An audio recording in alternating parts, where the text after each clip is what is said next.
my name is Rachel Christian. I'm with the Osceola Young Democrats. This is our second episode of Spill the Tea with OYD, where we go and speak with local candidates around Osceola County to find out what their positions are, what races they're running for, so that you can be more informed when you go to vote in the local elections this year. So today we are speaking with Alex Barrio. He is running for House Seat 43 in Kissimmee. And so, Alex, how are you doing? I'm good, enjoying this beautiful Earth Day today, April 22nd. It is. The 50th anniversary birthday. So I've been commemorating online by posting, always be posting now in the coronavirus times. You can't do much else. That's very, very true.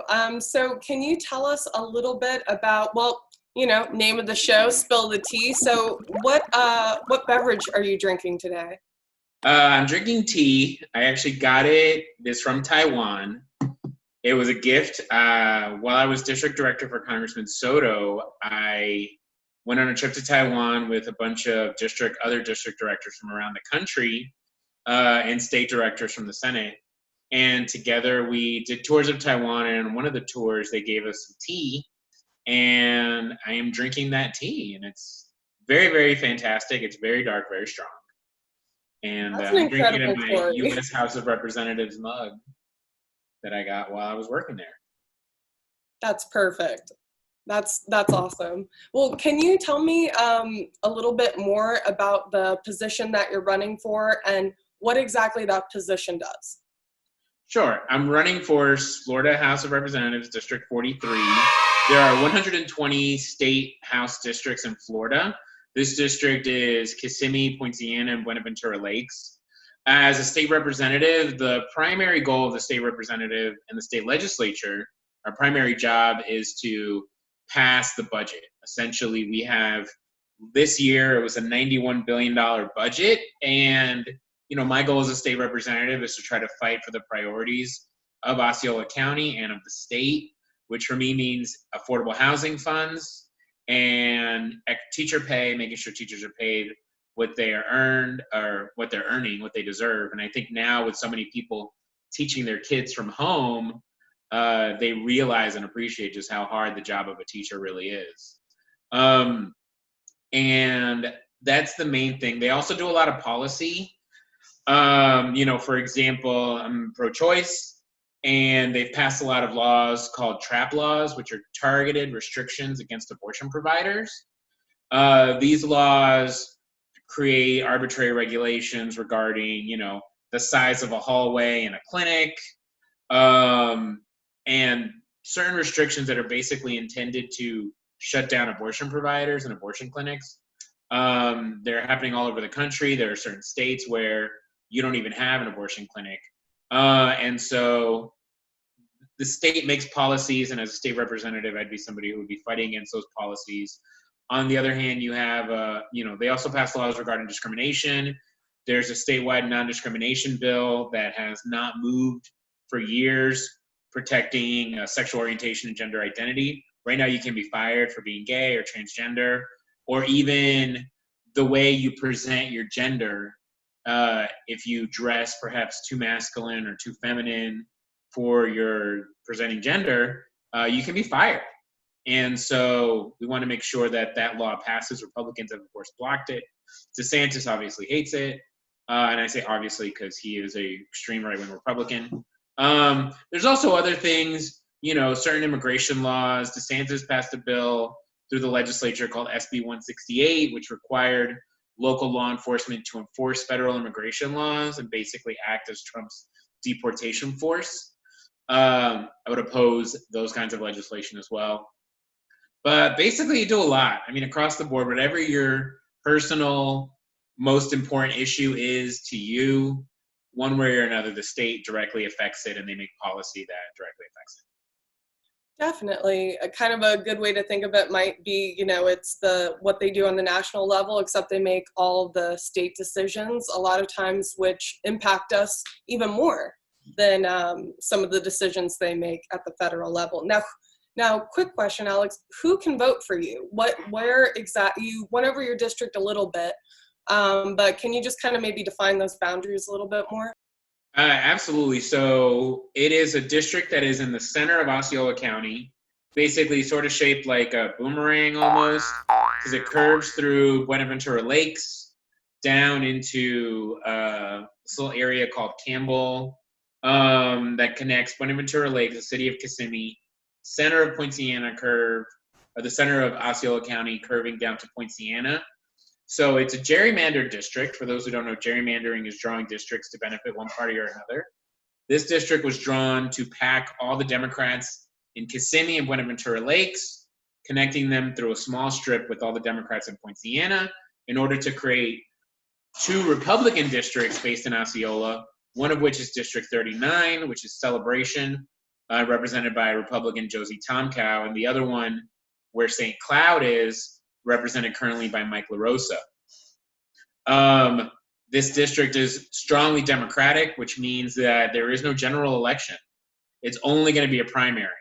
So the election is actually August 18th. No Republican is going to file. No Republican filed in 2016 or 2018. So it's unlikely they'll file this year. Andrew Gillum got 74% of the vote. So this is a safe Democratic district in the middle of Osceola County. It's also the largest district in Florida by population. It's had the most growth since the 2012 census. And it will likely be split somehow in the next redistricting, which is in 2022, 2 years from now. So it's a very interesting district, and just massive. I mean, Buenaventura Lakes, the whole city of Kissimmee, and obviously Poinciana, just huge, huge, huge communities, lots and lots of people. And I'm looking forward to hopefully representing them in this election after the August 18th election. Definitely. Can you tell us a little bit about what your day job is, so to speak, kind of, your career, your background recently up to this point? So I am officially on campaign leave from my job as of yesterday. But prior to yesterday, I was the political director of Alianza for Progress. Alianza for Progress is a nonprofit organization that seeks to mobilize and engage Puerto Rican and Latino voters around the state of Florida, particularly in Central Florida. We host town halls, we do civic engagement programs, we do local campaigns, most recently trying to rename Stonewall Jackson Middle School. Stonewall Jackson, of course, being a Confederate general, the middle school itself named that way as a Confederate monument in the 1950s. Want to move away from that and replace those names. We also work with citizen groups around the state to bring lobbyists to bring people to Tallahassee to lobby. For example, last year we brought a group of families from Panama City who were Puerto Rican families. They've lost their homes in Hurricane Maria in Puerto Rico, relocated to Panama City, then got hit by Hurricane Michael 13 months later, in October of 2018. In the spring of 2019, we brought them to Tallahassee. We introduced them. We had a meeting with the state Senate president. We met with Nikki Fried, our ag commissioner, met with a ton of legislators, staffers, and lobbied to get them aid. And ultimately, the region ended up getting about $100 million in aid, from the state. But if you still go up there now, it's still an economically devastated region. They're still struggling. Most of that money has still not arrived. And so one of the things that I want to do is make sure that we don't forget about those people who are victims of a natural disaster here in Florida. For too long we have a state government that just has not been responsive to us. I've been involved in state politics since 2005. I was an intern when I was in college for an organization called Clean Water Action, which was locally run by Scott and Susanna Randolph. Scott Randolph, of course, is the Orange County tax collector right now, but back then he was running for state representative. He's newlywed to his wife, Susanna Randolph, who is now the government relations person for Sierra Club and a strong environmental advocate around the state of Florida. And so I was working with them. We lobbied in Tallahassee in 2006. Scott got elected. I became his district secretary. Then Darren Soto got elected to the state house in a special election in 2007, worked for him. And I worked in the process in 2012, after I graduated law school, I went to law school in Miami from 2009 to 2012. In 2012, I was Darren Soto's Osceola County field director. So I ran all the field programs here in Kissimmee. I lived in BBL. I have family that lives here, my dad's cousins and aunts, things, just a bunch of members from my dad's side of the family. And so I worked with him. Then after he got elected, I moved to Tallahassee and became a legislative analyst in the state Senate. I worked on a lot of different policy issues, elections reform, some immigration issues, children, family, and elder affairs, just a bunch of different bills. And then after that, I did a stint as political director for SEIU Local 1991, representing the healthcare professionals at Jackson Memorial Hospital, one of whom recently died because of the coronavirus, and a number of them are sick. It's a very, very upsetting situation. I used to go, I was in the hospital literally every day for a year, except when I was in Tallahassee. And to think of those people now just struggling is really, really difficult. So it sounds like you have quite an extensive history in politics, basically getting involved with it, right out of college, it sounds like. Can you tell me about how, that's shaped your views of the Democrat Party? Like, why do you call yourself a Democrat? What values mean the most to you? So for me, being a Democrat, and especially being involved in politics in Florida, where Republicans have controlled the trifecta my entire life. I moved to Florida from New Jersey, July 9th, 2000. When Jeb Bush was sworn in as governor in January of 1999, a year and a half earlier, Republicans controlled the trifecta, governorship, House, and Senate. Since then, they still control it. It's been 22 years now. And what I've seen from the Republicans is a party that is obsessed with controlling people's personal lives, telling them how to live, what they can do with their bodies when it comes to reproductive health, telling local governments what they can do with regards to regulations, preempting everything, including environmental policies, plastic bag bans, but also stripping away the rights of doctors to talk about guns in the home and gun safety with their patients. Just constantly taking away your freedoms, one after the other, undermining and attacking the free press. It's been going on for years and years here in Florida. And to me, being a Democrat represents respecting individuals and while also guaranteeing them access and opportunity to grow, right? Democrats are not about, giving things, but rather providing opportunities. The thing about free education, right? Universal education. Universal education does not have to be taken by everyone. Not everyone has to take advantage of it. But we know as a civilization that when you don't have that kind of access, a lot of people struggle. When you do have free universal education, K through 12 and even into college, people have the opportunity to grow and advance and progress as people and build their lives, become entrepreneurs. The importance of making sure that everyone has access to healthcare, separate from their job. And that's what Medicaid expansion is to me. That's what Medicare for All is, things that I support. It is disconnecting healthcare from your job, because when you lose your job, you should not lose your healthcare. You still have your life. If you have chronic conditions, you still have chronic conditions. You still have diabetes and need insulin if you get laid off. And so decoupling that and giving people the opportunity to have healthcare, not have to worry about that, is so, so crucial. And so for me, I'm a Democrat because I care about people. I care about the consequences, and I understand the power of government to help or hurt people. And I believe that the number one role of government should be to help people in this country, not hurt them. Definitely. Now, can you tell us a little bit, and I think I probably can figure out a few of the points, but why should young people support your campaign? People under 40 here in Osceola County. So, I'll begin by saying I'm a young person. I'm 34. I'll be 35 on Sunday. So please vote for me. I was once president of the Orange County Young Democrats way back in 2008. And I've been involved in the Miami-Dade Democrats when I was working for SEIU, the Leon County Democrats when I was a legislative analyst, and of course the Osceola County Young Democrats as I've lived in and out of the county. You know, like most people, I've lived across the border in Orange County and back in Osceola and gone back and forth depending on work, etc. But young people should vote for me because I understand the struggle that young people are going through as a young person. I have college debt. I have debt from law school. It is in the six figures, and it is a lot.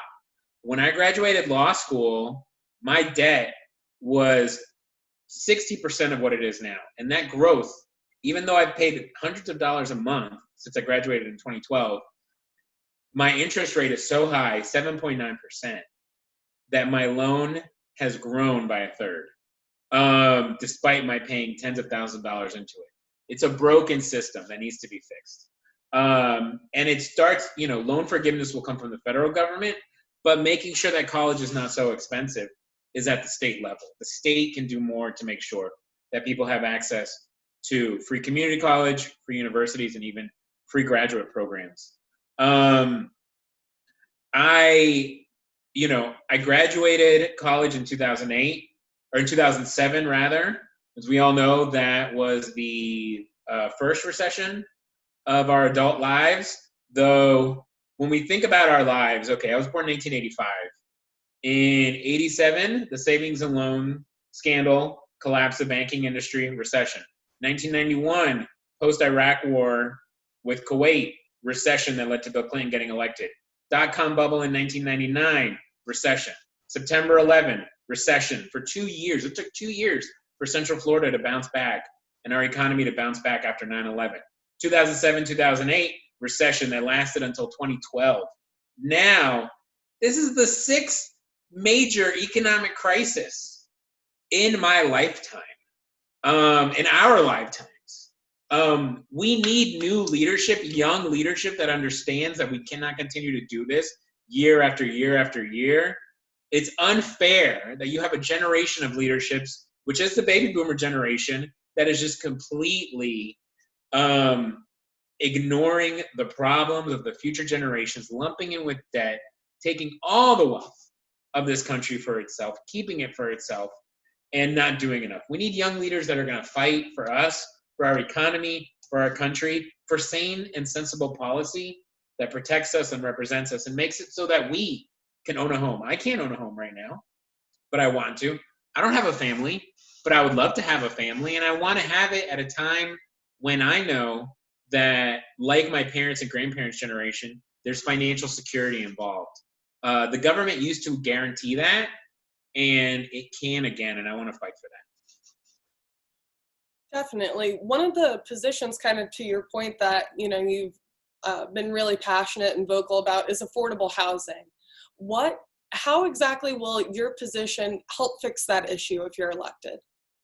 So the problem with affordable housing is, it's multi-layered, right? Number one, we have the lowest median wages in the entire country here in Central Florida. We need to lift the wages. We need to diversify our economy and move away from tourism as much as possible. Tourism is important. It's crucial. It's given literally hundreds of thousands of people jobs, but we need to diversify the economy. We need to work with Valencia and UCF to create programs that are affordable, if not free, for people to retrain and get into new industry, whether that's high-tech industries like manufacturing, just something else. We are seeing now, as we saw in 2009 and as we saw in 2001, that tourism is an economy that is fraught with risk.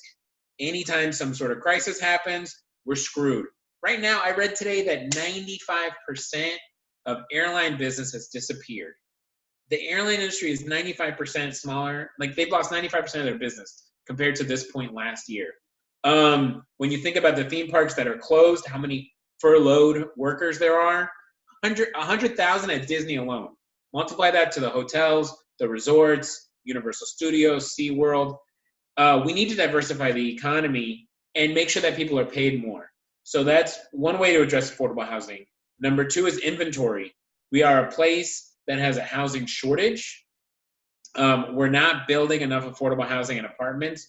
We have plenty of gated communities, plenty of homes for sale, $200,000, $300,000, $400,000 that nobody locally, or that most people locally cannot afford because of our low wages.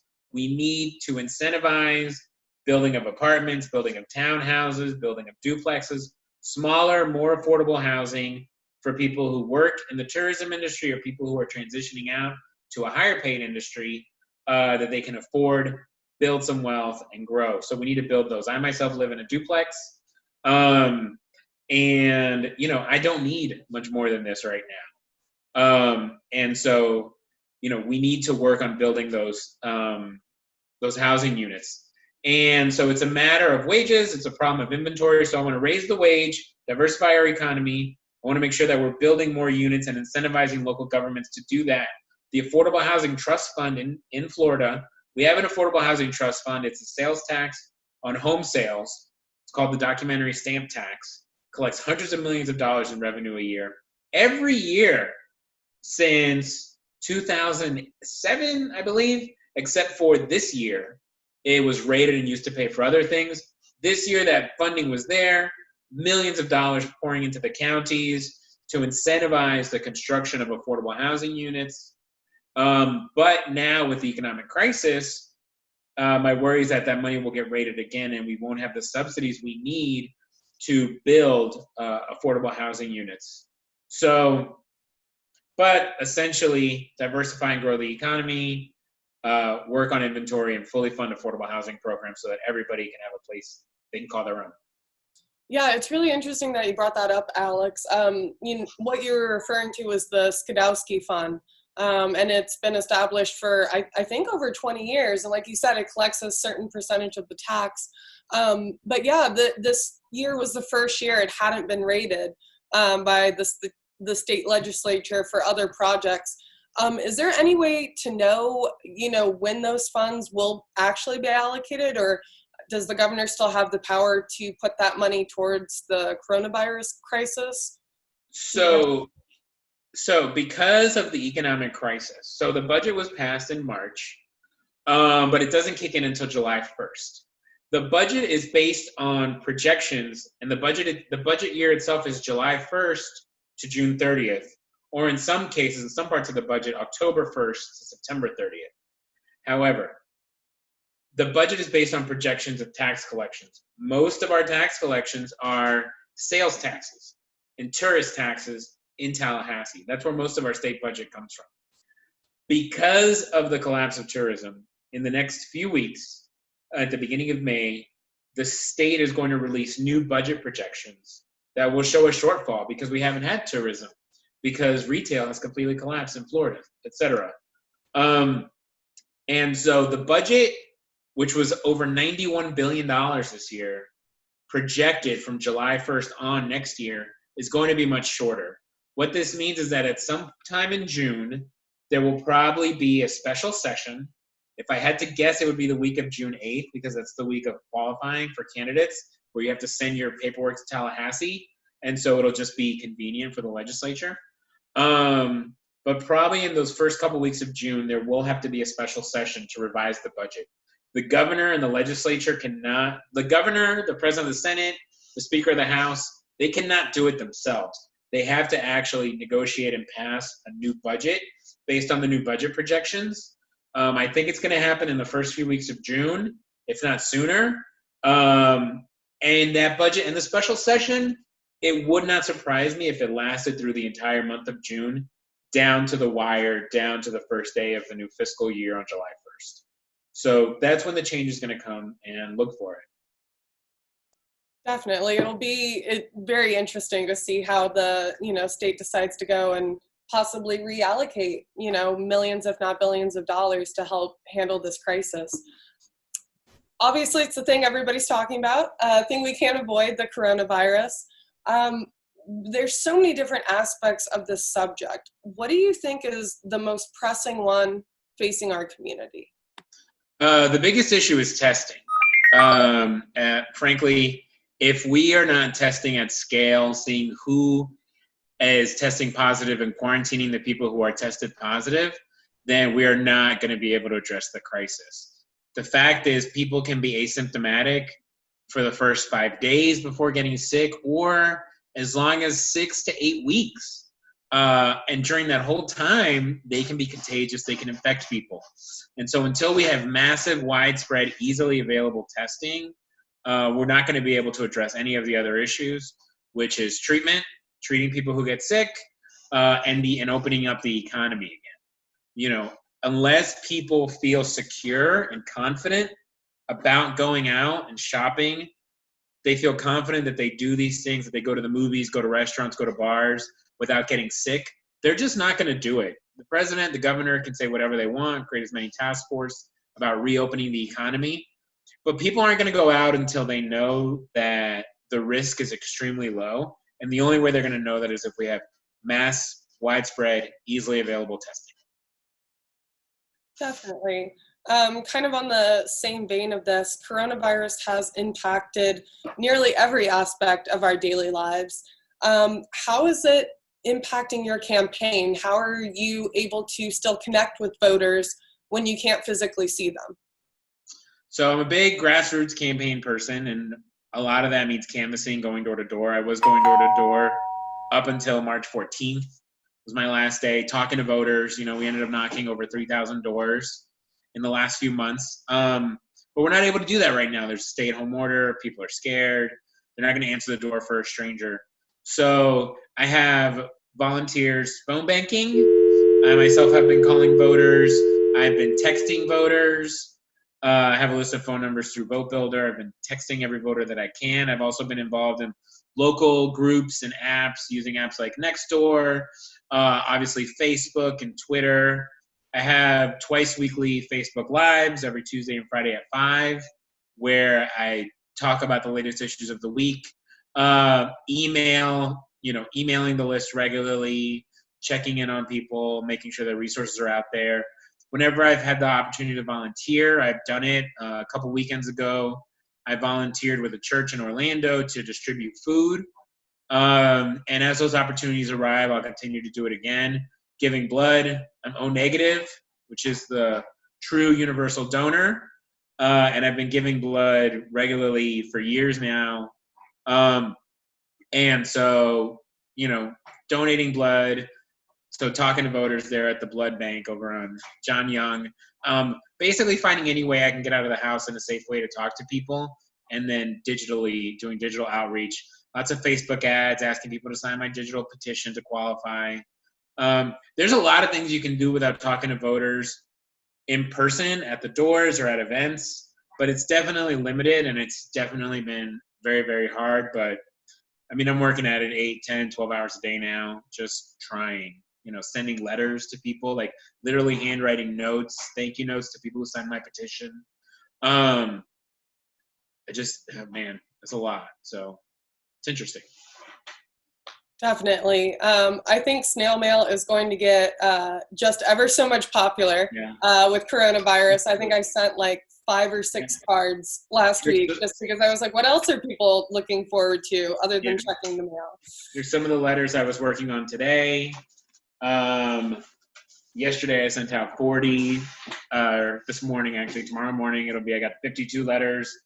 So it's like just different letters to supporters and constituents all the time. But yeah, people are opening mail and they're excited. When you get a letter, it's an exciting thing. I get ridiculously excited. It's kind of ridiculous. So kind of circle back to what you had mentioned before about the petitions and these digital signatures. I know it's a pretty complex process, but what led up to this point, and kind of what obstacle are you facing now with these petitions? So to qualify for the ballot, you have 2 options. You can either pay a fee, which is about $2,000, or you can collect a number of petitions based on a percentage of voters in the last election. For my district, that's 1,187 petitions. These petitions have to be from voters in the district, and they have to be verified by the supervisor of elections. I collected over 950 petitions and got 733 verified petitions by March 16th, before the stay-at-home orders kicked in Osceola County. So that's 733 out of 1187, leaving me 454 petitions short. I have been able through phone banking and texting to reach some people to get them to sign petitions and mail them to me. You can print them online. I've also got Facebook ads, and I put on Facebook electronic signatures. A few weeks ago, the Secretary of State issued a order essentially saying that this year, normally you need the original signature, but this year they said you could scan the original signatures or have an electronic signature, but it has to match the signature on file. So if people are doing electronic signatures, I ask them to use their driver's license signature as a reference to try to get that as identical as possible. But it's going to be tricky. The deadline to collect these signatures is May 11th. I am worried I'm going to fall short. But if I do, I will pay the fee. I have thankfully raised the money. I've gotten over, I believe it's almost 300 individual contributions from different people around the state of Florida and around the country. I'm proud of my supporters. I'm proud to have these supporters, frankly, and I'm grateful that they've stepped up and given me, an average donation of about $80. So I will have the resources necessary, but I still want to get those petitions because the petitions, they show your grassroots support. They show that the voters want you in office, and it just means a lot to me. And, unfortunately, we may fall short, but I'm going to try. I'm going to try until the very end, and I'm going to send in every petition that I get between now and then, and hopefully that'll be enough. But if you're a District 43 resident and you're watching this, please go to my Facebook and sign my petition. Definitely. So it is on your website. That's a good, easy place where people can find it if they want to fill one out for you. Yep, on my website, on my Facebook. Okay, perfect. Great. So yeah, we'll probably start to kind of wrap things up now. Just kind of one final question that we went and had, just kind of a fun one, was what is your favorite place in your district? Your favorite place to visit or? My favorite place to visit, I guess there's two places in downtown Kissimmee that I've been to a lot. It's really hard to say my favorite place, but like Buchito is a Cuban restaurant, downtown Kissimmee. They have the best café con leche. It's just absolutely fantastic. Across the street is Three Sisters, incredible sushi, really, really good rolls. I miss them. Once this order is lifted, I'm gonna go get some sushi and then walk across the street and get a café con leche. There's also a place called Friendly's Pizza on 192. If you haven't had it, it is fantastic. It's halal for those who are celebrating Ramadan, which is starting in a few days. Excellent pizza. The best pizza, I think, in Osceola County, for sure. So those are probably my favorite restaurants. That's awesome. I actually live like maybe 3 blocks away from that Friendly's, and I've always seen it. So, I'm going to have to give it a try now since it's apparently the best pizza in Kissimmee. And they have really good baklava. Just if you like, I love baklava. Man, the baklava there is fantastic. Just go. So good. All right. I'm sold. All right, great. So thanks so much for joining us, Alex. We really appreciate it. This was an episode of Spill the Tea with OYD. We're looking forward to having the opportunity to speak with as many other local Democrat candidates here in Osceola County. Before we go, is there anything else that you'd like to add, Alex? Just please vote on August 18th. That is the primary election day. If you can't vote on that day, if you're worried about getting sick, then please sign up to vote by mail. It is easy. You can do it online at the Osceola Supervisor of Elections website. You can also do it at alianzavotes.org or alianzavota.org. You can sign up to vote by mail. I'm signed up to vote by mail. Please, please, please register to vote by mail and vote in the primary on August 18th. My race is one of those races, like a lot of races, that are going to be decided in August. November will decide who our next president is. It'll decide a lot of congressional races, a lot of contested local races, but August is going to decide in many places, and particularly in District 43, who represents you in Tallahassee. It may decide who represents you on the county commission, depending on where you live in Osceola. So please, please, please register to vote by mail for the August 18th election, and please, please, please get out there and vote. That is such a great message, especially now more than ever. Registering to vote by mail, it's fast, easy, and free, safe. So yeah, I vote by mail myself. It's the only way I've ever voted. You have no excuse, comfort of your own home. So yeah, definitely something that we're encouraging people to do. Well, thanks again so much, Alex. I enjoy going and having the chat with you, sharing our cups of coffee and tea. Mine did not have as cool of a story as yours. And yeah, look forward to seeing you. Thank you very much, everybody. Keep up the great work, Young Democrats, and hope to see you again in person very soon. Definitely. See you guys later.